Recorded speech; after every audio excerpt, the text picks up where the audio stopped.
Tonight on the Eve Effect, we're asking a big question. If Eve could talk, what would she tell us about temptation? I'm Pastor Thomas E. Cunningham, and if you ever wonder why the enemy keeps baiting the same traps in your life, stay right here. This conversation is for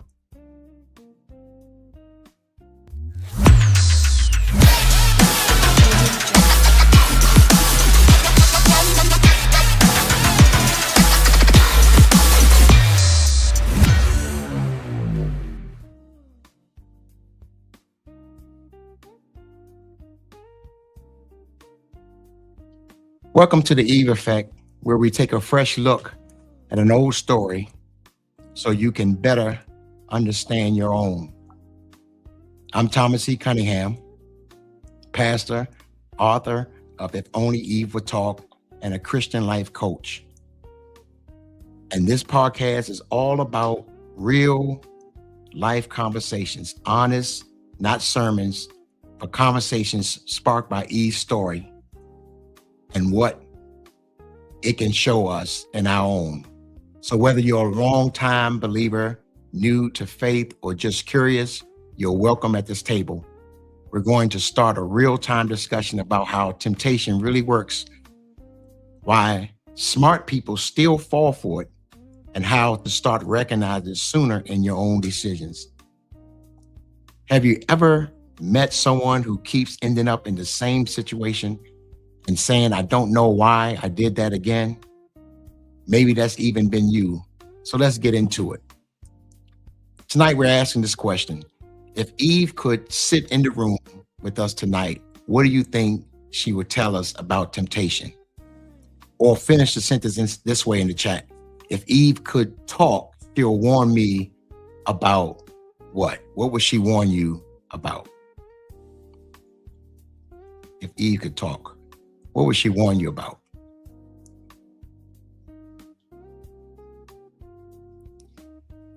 Good evening to everyone.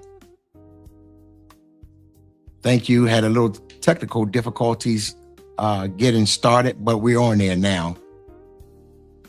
So the question is, if Eve was sitting in tonight's discussion, what do you think she would warn you about?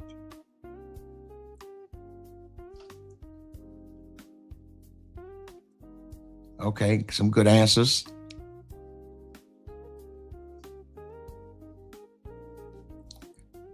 Listen to a voice other than the Lord's. That's a good answer. What else would she warn you about? How about don't talk to snakes about God's goodness? That could be a good one. Anyone else?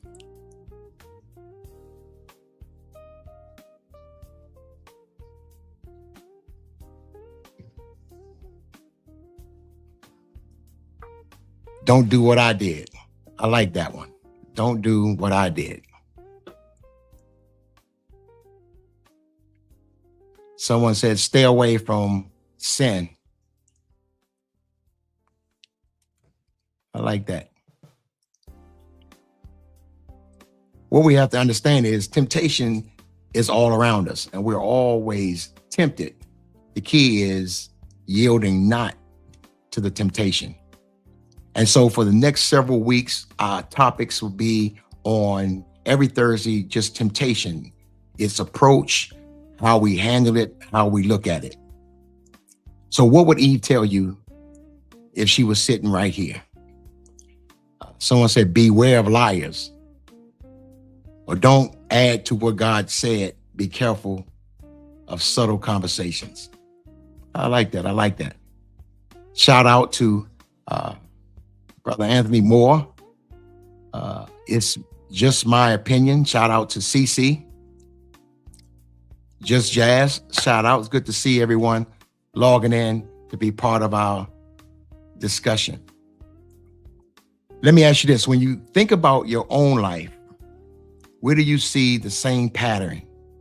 Something looks good, feels right, but in the moment, it quietly pulls you away from your best self. When you think about it.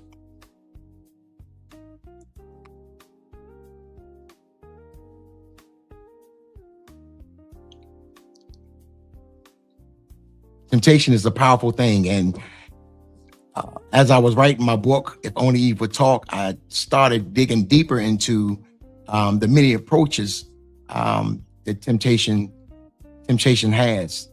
And it made me start to really think about it. That must have been a heavy conversation that Eve had for her to jeopardize having it all for one moment. And so whether you think so or not, temptation is strong. It's got a heavy pull, but it's how we handle and deal with it.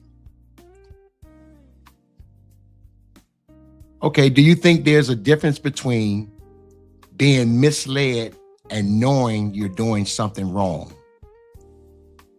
Type that in the chat. Which feels more dangerous, being misled or choosing what you already know is wrong?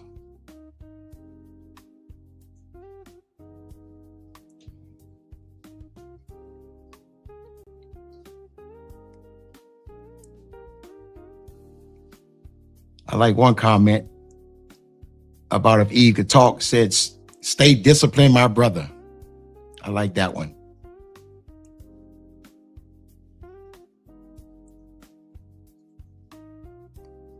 Someone says choosing what you already know is wrong.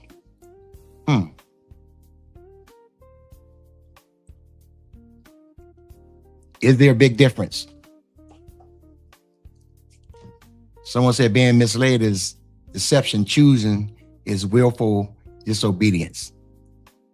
So is there a big difference?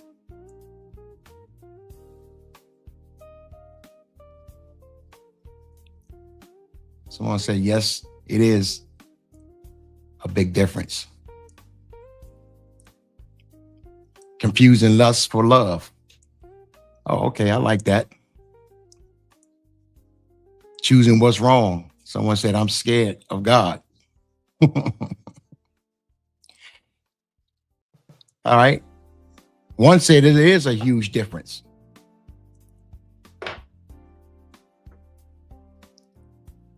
Okay, let me ask this. What if your biggest sin didn't start the moment you touched it? What if it started days earlier as a quiet whisper in your imagination?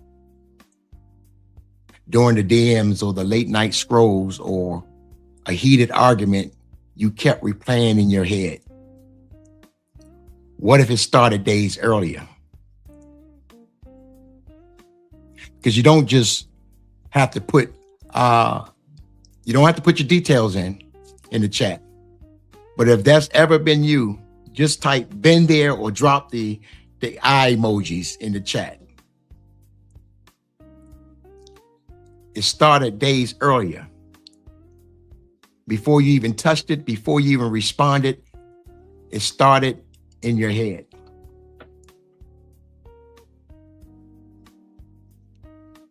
Somebody said, been there.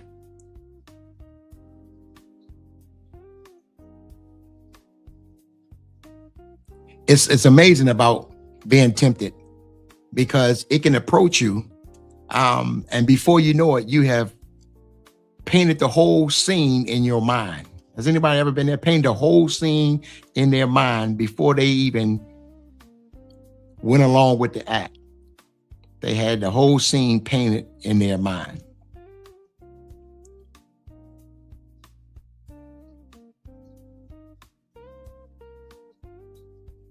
Okay, someone said, been there.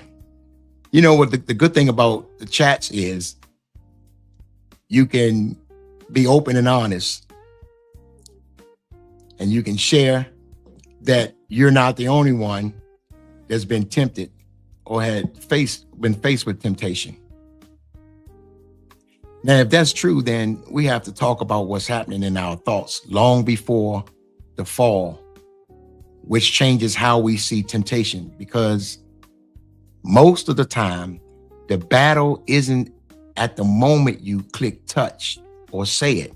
The battle starts way back to what we entertain in our minds.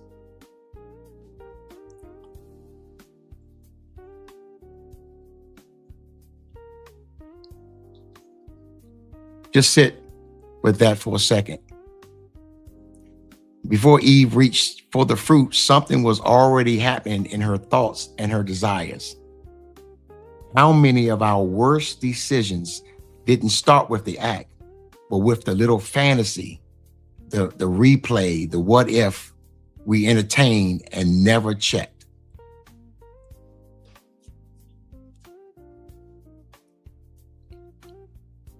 We played over in our minds.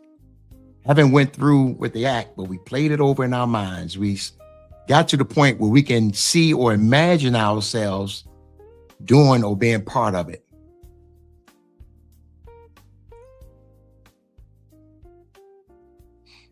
One thing I did learn and still learning is most of us don't fall in a moment. We drift in inches.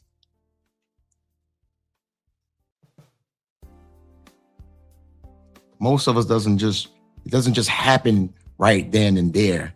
It's what goes on in our mind. It's the fantasy, it's the imagination, it's what we're thinking about over and over again, and it can consume us. And then we carry it out in our action.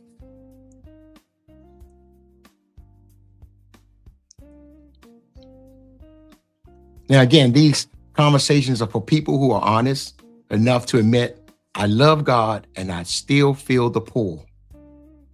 So whether you've been in church your whole life, you're deconstructing, or you never cracked open the Bible, this space is judgment-free and it's real. And these conversations that we're having are not just about sexual temptation. We're talking about comfort, control, approval, money, anger, pride. Any place in your heart gets pulled away from God.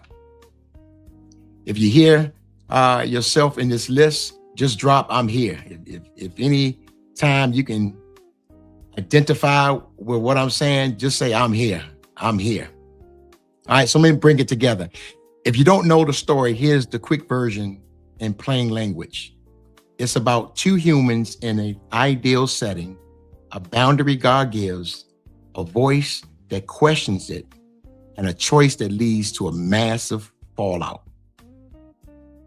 And the reason we're talking tonight is because that same pattern still shows up in our lives, but in modern ways. So tonight, we're talking about these Eden moments when we have, or that we have in our life, that we know something may not be good for us, but we still feel the pull towards it. And everybody has those Eden moments. Somebody had that today. That major decision, or can feel that pull towards what they know God is telling them not to do, but you can feel that pull. I'd love to hear from you. Just want to do some shout outs. I can see many people logging on. So just some shout outs to Melissa, T-Baby, shout out to you. Bug, Untamed, JB, shout out. Good to see you online and to be part of our discussion.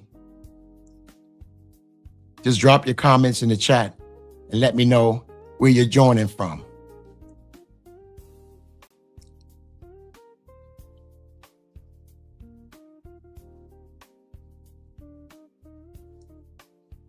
Okay, everybody, let me ask this.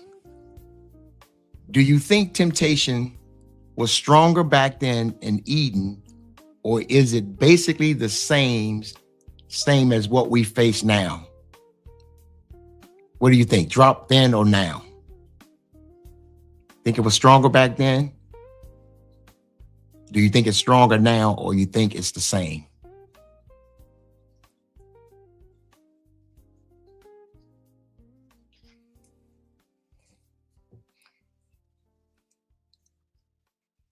All right, see someone from Charlotte. Maryland, of course.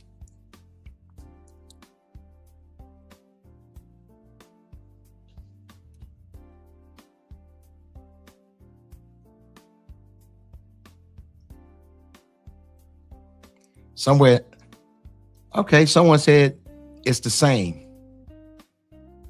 You think it was stronger back then in Eden, or is it the same?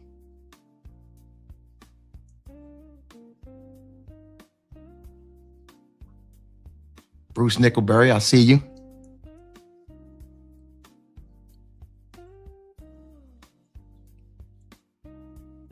Someone says same temptation, different way.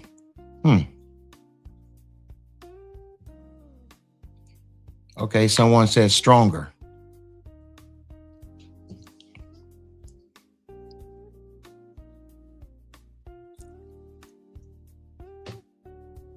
So that's where actually exactly I want to go in this part of our conversation. So let's slow Genesis chapter 3 down and ask, what do we actually see happening in Eve's mind and emotions before she ever touched the fruit? What do you think was going on before she touched the fruit?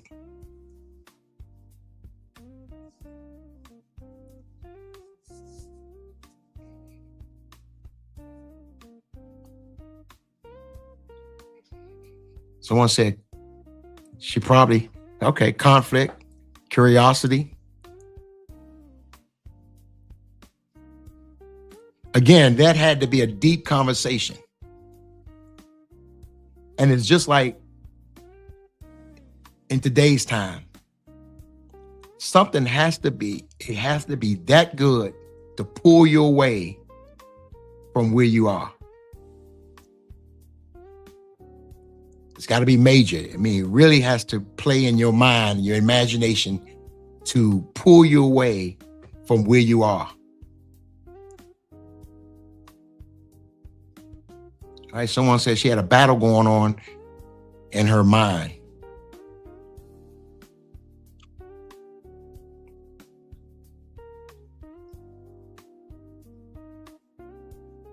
Okay.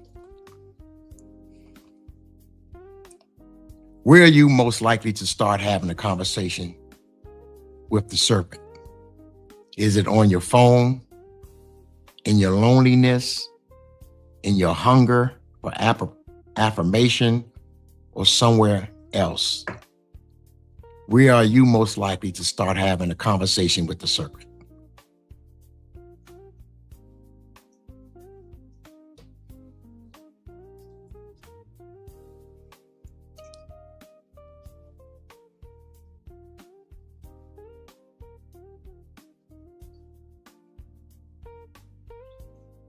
Okay, someone said, I think Eve was bored and lonely, and that's dangerous.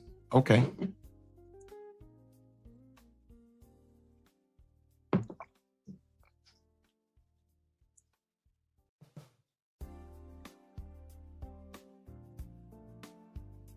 All right. Someone said the devil always gets you when you're idle.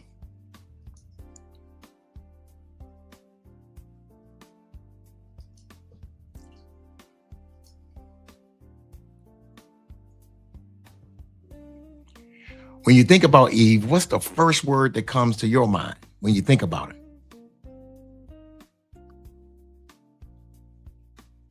What's the first thing that comes to your mind?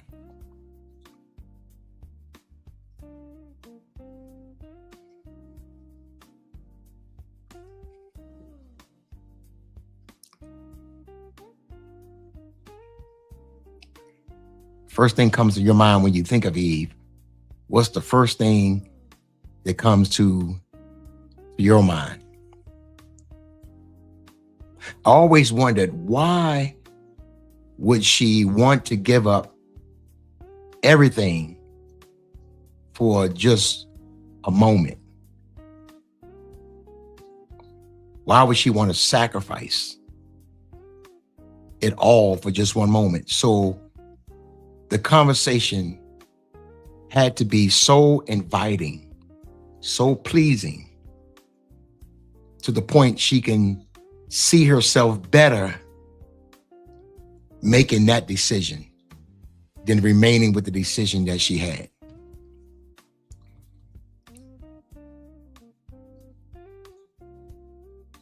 Think about when that serpent conversation starts for you. When that conversation from the enemy starts with you, is it when you feel bored, when you feel lonely, when you're angry, when you're stressed or curious?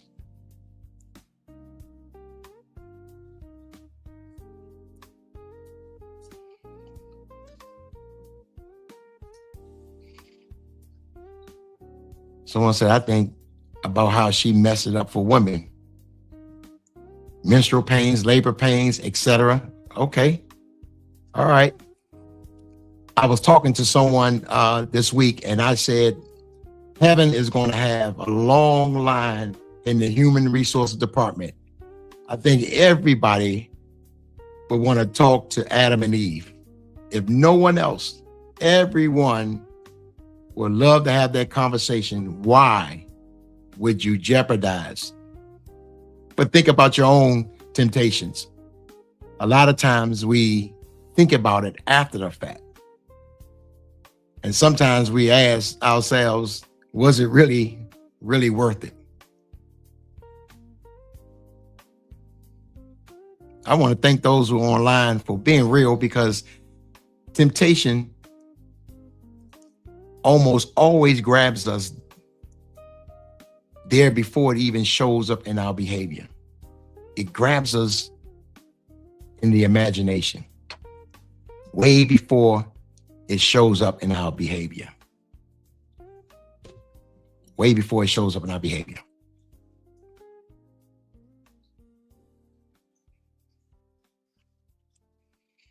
That's some good feedback, some deep thoughts here. Someone actually said, where was Adam? That's good. That's going to be part of one of our discussions soon. Say, where was Adam?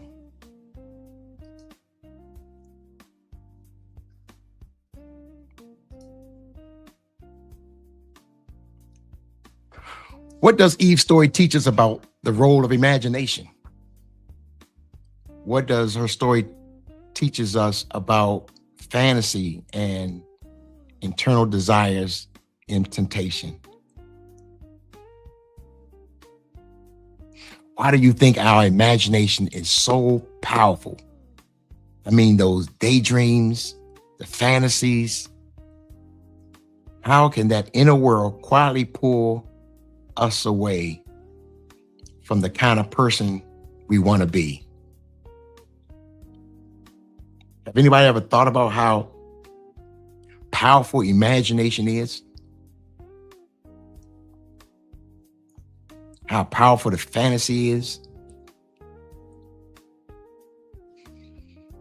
And it can pull us away from the person we want to be by falling in to that one temptation. And in Eve's case, it was one decision. Now, we have to imagine what was going on with Eve, because the Bible said Adam wasn't deceived, which means Adam willfully did his, but Eve was deceived. Eve was manipulated. Her thoughts and ideas were challenged. So the serpent had her thinking that there was even more better things than what God was giving her. And that's how temptation presents itself. It'll present itself to the point where it will have you thinking, with this, you'll be better than you are without it. Has anybody ever been there?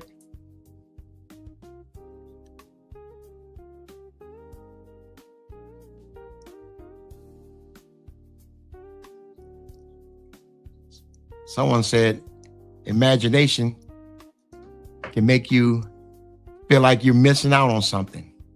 That's true.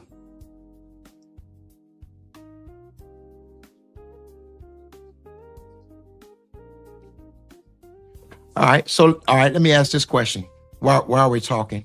If Eve could warn us, what do you think she would say is the first red flag to pay attention to? And this ought to be good. I'm going to give it time. I want to read your comments. If Eve could warn us, what do you think she would say is the first red flag to pay attention to?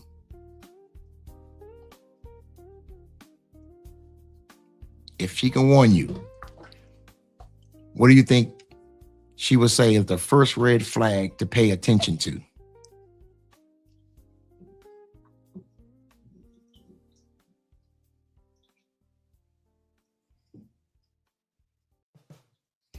All right. Someone said, if it looks like a snake, it's a snake.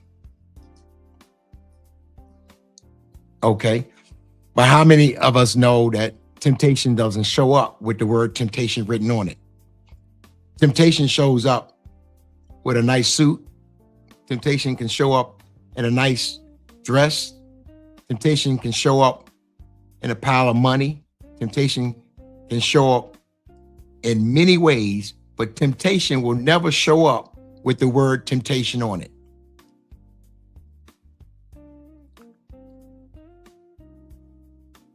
So if Eve could warn us, what do you think she would say is the first red flag to pay attention to? All right. CC said, pay attention when you start questioning what you know to be true. The first red flag was the conversation. All right. I like that.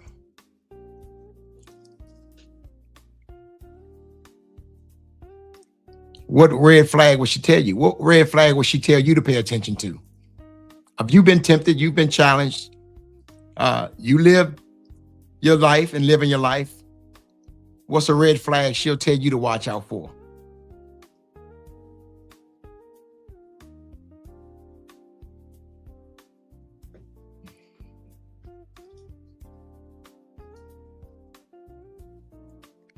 All right.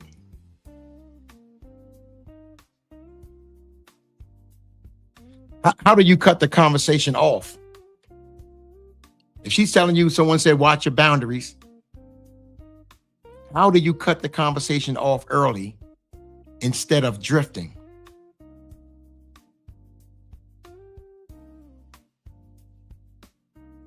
How do you cut the conversation off instead of drifting?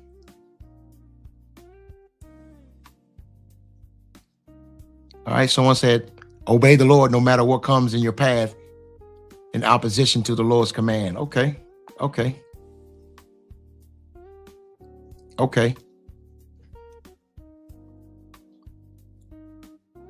Now, this is why I wanted to get into this topic and why I'm going to remain in this topic for a long, very long time about temptation, because it's easier to say what you're going to do when you're not approached. Not just that the fruit was delicious, because I'm sure all the fruit in Eden was delicious.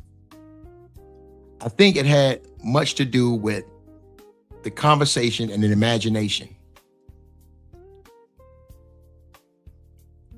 Because we all can say what we won't do until we are confronted with it.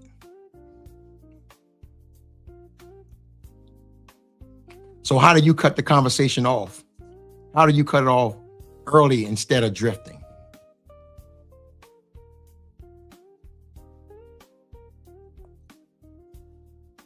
All right, someone said knowing what you know about the Lord is important. Okay.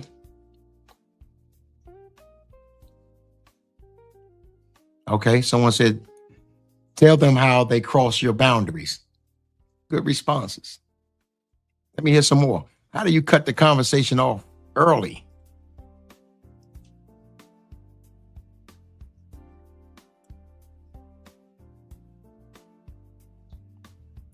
All right, okay. Looking at the comments, has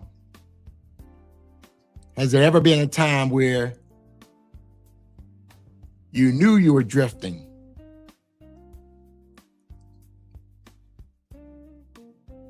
but you were okay with it?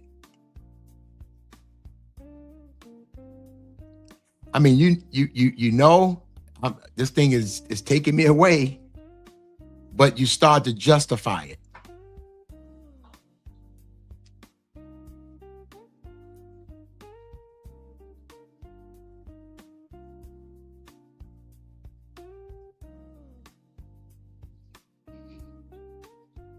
All right, how do you cut the conversation off?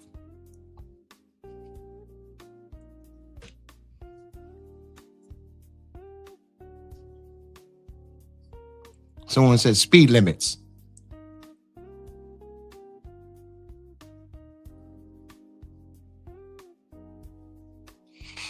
Can I say this? Most of us don't fall off a cliff.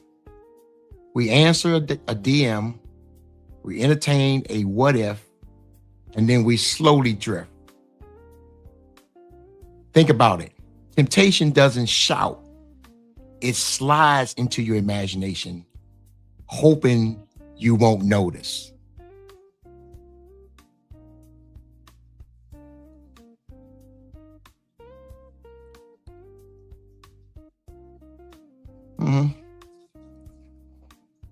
Someone told me this: if hot dogs is a problem to you, then don't hang around the hot dog stand.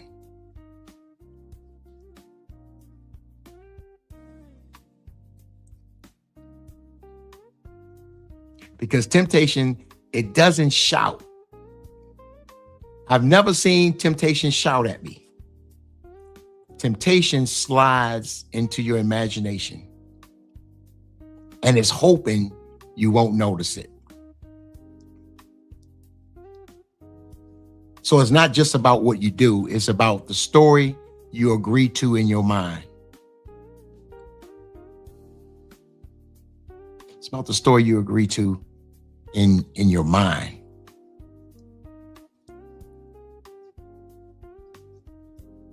So the next several weeks, every Thursday, we're going to meet and we're going to discuss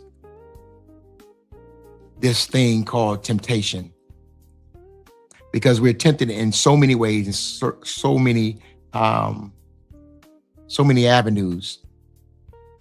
But we want to see, by Eve's experience, how can that help us? And we don't just want to brush it off, because it had to be a major conversation for her to be willing to give up all she had for something she didn't even know that would ever come to pass.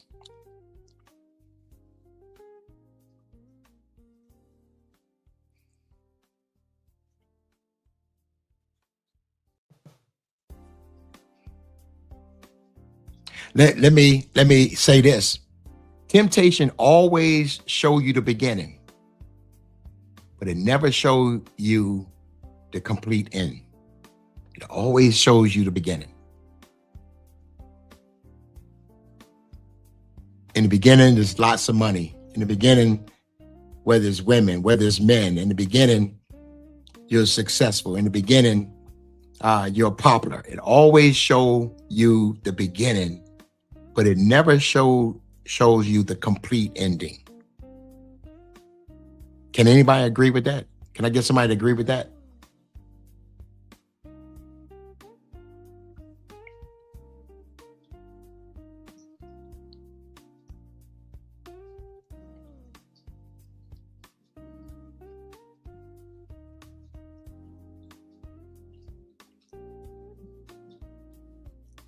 So this week, there's 3 things I want you to do this week. And we'll meet again next Thursday at 8 p.m.